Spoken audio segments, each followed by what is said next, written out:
Aku mengatakan kebenaran dalam Kristus. Aku tidak berdusta. Suara hatiku turut bersaksi dalam Roh Kudus bahwa aku sangat berduka cita dan selalu bersedih hati.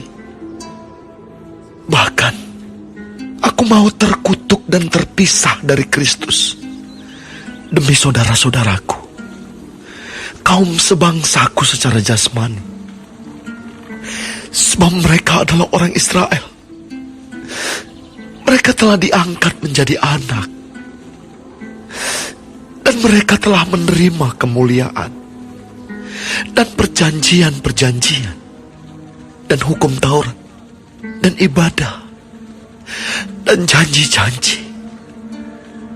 Mereka adalah keturunan bapa-bapa leluhur yang menurunkan Mesias dalam keadaannya sebagai manusia yang ada di atas segala sesuatu.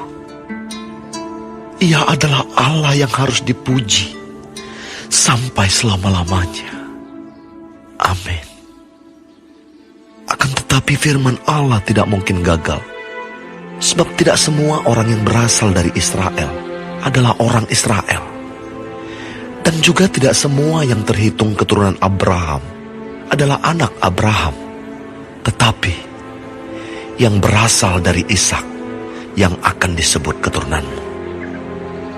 Artinya, bukan anak-anak menurut daging adalah anak-anak Allah, tetapi anak-anak perjanjian yang disebut keturunan yang benar.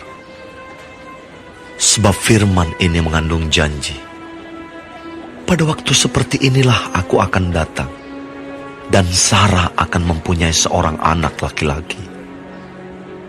Tetapi bukan hanya itu saja. Lebih terang lagi ialah Ribka yang mengandung dari satu orang, yaitu dari Ishak, bapa leluhur kita. Sebab waktu anak-anak itu belum dilahirkan dan belum melakukan yang baik atau yang jahat, supaya rencana Allah tentang pemilihannya diteguhkan, bukan berdasarkan perbuatan, tetapi berdasarkan panggilannya. Dikatakan kepada Ribka, anak yang tua akan menjadi hamba anak yang muda.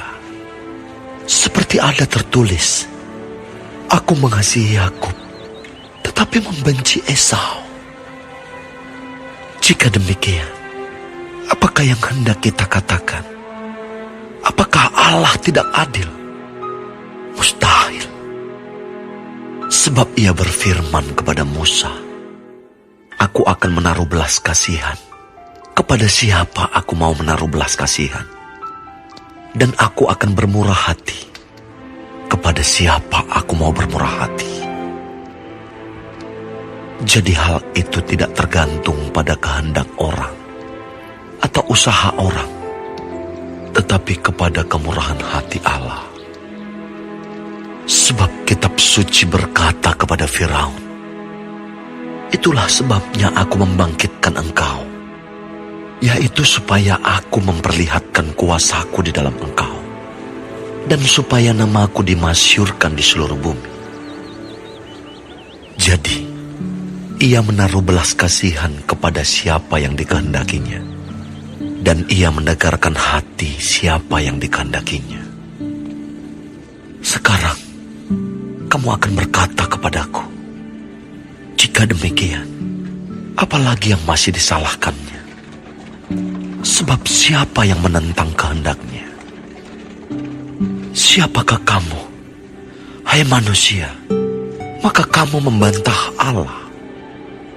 Dapatkah yang dibentuk berkata kepada yang membentuknya, mengapakah engkau membentuk aku demikian?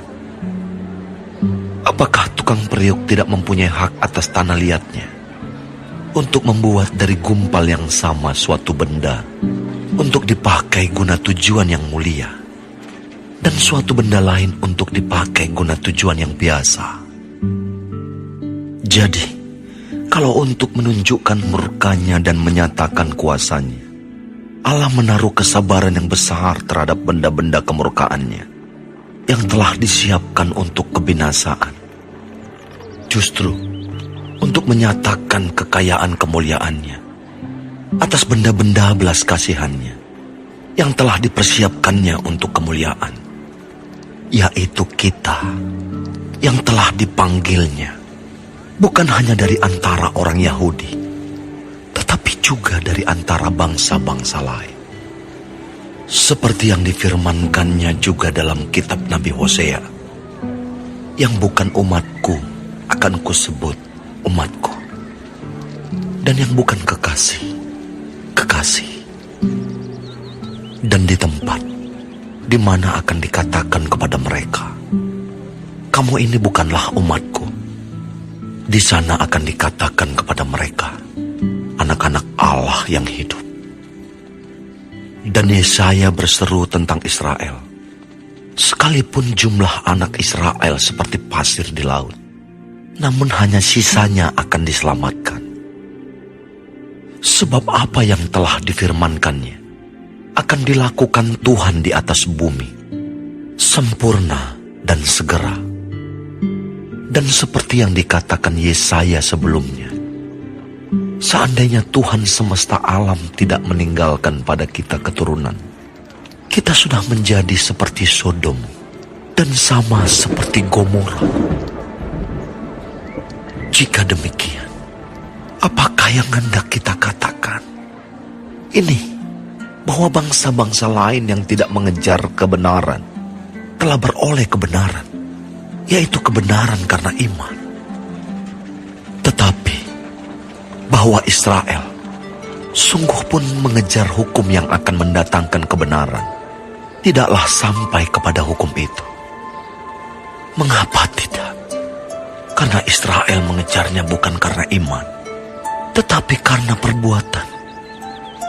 Mereka tersandung pada batu sandungan, seperti ada tertulis, sesungguhnya aku meletakkan di Sion sebuah batu sentuhan dan sebuah batu sandungan, dan siapa yang percaya kepadanya tidak akan dipermalukan.